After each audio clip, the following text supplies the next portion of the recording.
মাজুলীৰ যি দক্ষিণ আহঁতগুৰি যি বৰএৰা সত্ৰ আছে, বৰএৰা সত্ৰটো ইতিমধ্যে পানী সোমাইছে আৰু গুৰু আসনভাগ চাং সাজি ৰাখিব লগা পৰিৱেশৰ সৃষ্টি হৈছে।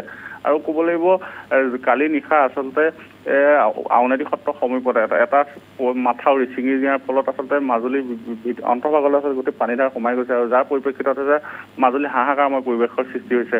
আৰু এটা কথা যি বৰএৰা সত্ৰ আছে, বৰএৰা সত্ৰৰ যি দক্ষিণ মাজুলীৰ যি আহঁতগুৰি, সেই আহঁতগুৰিত এই মুহূৰ্তত আচলতে অতি দুৰ্গম অঞ্চল হয় আৰু মাজুলীৰ পৰা বহুত দূৰো হয়।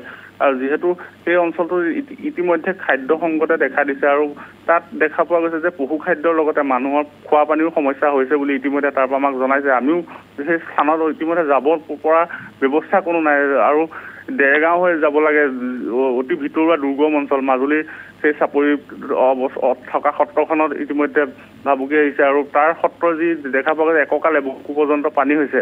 আৰু কালি যি যুগুদিধাই যি অংশ ছিগি গৈছিল আৰু সেই তাত ইতিমধ্যে আজি মন্ত্ৰী পীযুষ হাজৰিকা ডাঙৰীয়া সেই স্থানত পৰিবহন কৰিব।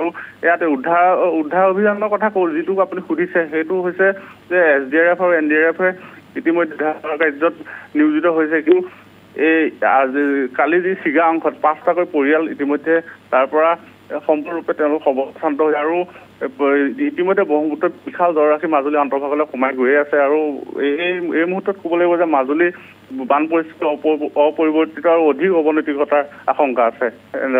হয়, আমি আপোনাক ধন্যবাদ জনাইছো।